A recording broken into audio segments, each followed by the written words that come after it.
حضرت ابو سفیان اور امیر معاویہ کو کہتا ہے میں سلطان نہیں مانتا، تو نہ مان، کتے دے بھونکڑ نال کی ہوڑا ہے، تو بکواس کرنا صحابہ دے بارے، رشوت خور حرام خورا، تو صحابہ دے بارے بھونکنا، تینوں پتہ ہے جاندا ہے بھئی جڑا امیر معاویہ دے بارے گل کرے حاویہ دوزخ دا کتا ہے۔ ساڑھے بزرگاں نے لکھیا، حضرت امام ربانی مجدد الفسانی نے لکھیا، آپ نے فرمایا ویسے کرنی تابعین میں سے سب سے افضل ہے۔ آپ نے فرمایا کہ ویسے کرنی خیر التابعین ہونے کے باوجود واشی بن حرب کے پہلے مقام کو چھو بھی نہیں سکے۔ یہ علماء بیان کریں، واشی بن حرب وہ صحابی ہیں جنہوں نے امیر حمزہ کو شہید کیا، قاتل کبھی بھی نہیں کہنا، قاتل کیوں کہنا ہے آپ تو شہید، امیر حمزہ کو انہوں نے شہید کیا، رسول اللہ نے معاف کر دیا، اور کون ہوتا ہے؟ بات ختم ہے۔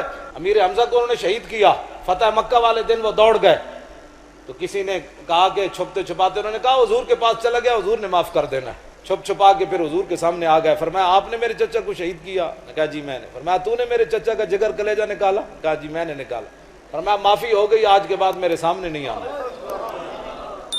یہ وہ صحابی ہیں حضرت واشی بن حرب جنہوں نے صرف ایک بار چہرہ مصطفیٰ دیکھا ہے، اور حضرت ویسے کرنی خیر التابعین ہونے کے باوجود امام ربانی مجدد الفسانی فرماتے ہیں واشی بن حرب کے پہلے مقام کو چھو بھی نہیں سکے۔ گل سمجھ آئیے گل؟ صحابہ دے بارے کو بھونکے کتا۔ اور عبداللہ بن مبارک سے کسی نے پوچھا، انہوں نے کہا کہ امیر معاویہ افضل ہے یا عمر بن عبدالعزیز؟ عمر بن عبدالعزیز اہل سنت کے نزدیک 5ویں خلیفہ راشد ہے، یہ ہماری عقائد کی کتابوں میں لکھا ہے، 5ویں خلیفہ راشد ہے، ان کے دور میں حضرت عمر کا دور واپس آ گیا۔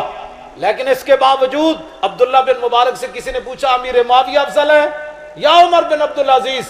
تو آپ نے فرمایا حضرت امیر معاویہ نے جو حضور کے ساتھ جہاد کیا، جس گھوڑے کے اوپر سوار ہوئے اس گھوڑے کے ناک کے اندر جو مٹی داخل ہوئی نا، عمر بن عبدالعزیز تو اس کے مقابلہ بھی نہیں کر سکتے۔ خبردار بہت تکلیف ہوئے تو اپنے پیو نے جا کے صحابہ دے بارے ایسی کوئی بات بھی، ہم اہل سنت کو رب نے رکھا ہی اس لیے ہوا ہے،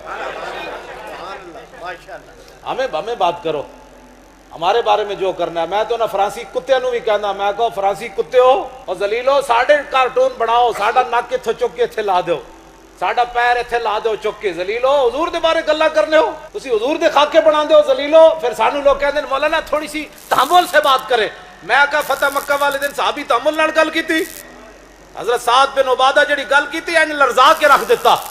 اور عمرہ قضاء کے موقع پر حضور عمرہ کرنے کے لیے تشریف لائے، مشرکین نے حضور کو روک دیا۔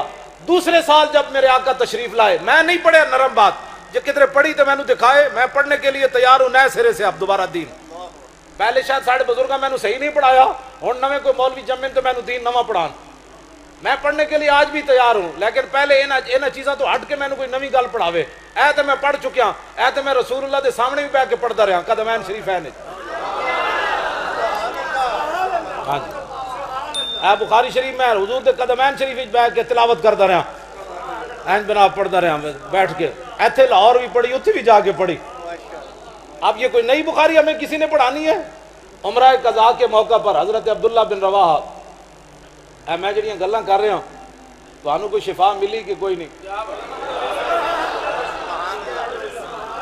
جب حضرت حسان نعت پڑھ کے فارغ ہوتے تھے نا تو میرے آقا خود فرماتے تھے شفیت یا حسان واستشفیت، فرمایا حسان تو نے میری تعریف کر کے خود بھی شفا پائی اور جن غلاموں نے سنا انہوں نے بھی شفا پائی۔ یہ حضور کا فرمان ہے، حضور کے ذکر سے بندے کو شفا ملتی ہے۔ مولوی نہیں پیدا ہوئے، یہ صدیوں پہلے یہ فیصلے ہو گئے، اس پر میں کسی اختلاف کی طرف نہیں جانا چاہتا، نہ میں نے کبھی بیان کیا ہے زندگی میں۔ اگر کہیں جا کر میری عقل نہیں جب ان کے بارے میں کوئی بات کر سکتی تو مجھے اتنا ہی رہنا چاہیے جتنا میری عقل ہے۔ بندے نو کلو واللہ پڑھنی بھی نہ آوے تے صحابہ کے اہل بیت کے مسئلے چھیڑ دے۔ ہمیں محبت کا درس ہے، بات سمجھ آئی؟ حضرت امیر معاویہ اور حضرت امام حسن کی صلح ہوگی، بات ختم ہوگی، اور بعض لوگوں نے اس وقت بھی امام حسن کے خلاف بات کی، آپ لوگوں نے کہا یہ آپ نے کیا کیا؟ 80,000 فوج جو ہے وہ ٹکرانے کے لیے کھڑی تھی امام حسن کے ساتھ، 80,000 لشکر موجود تھا۔ امام اقبال کے کہنا یک شمع شبستان حرم حافظ جمعیت خیر الامم تا نشینت آتش پیکاروں کی پشت پازت بر سر تاج و نگی. اقبال کہتا ایک تو امام حسین ہیں دوسرے امام حسن ہیں.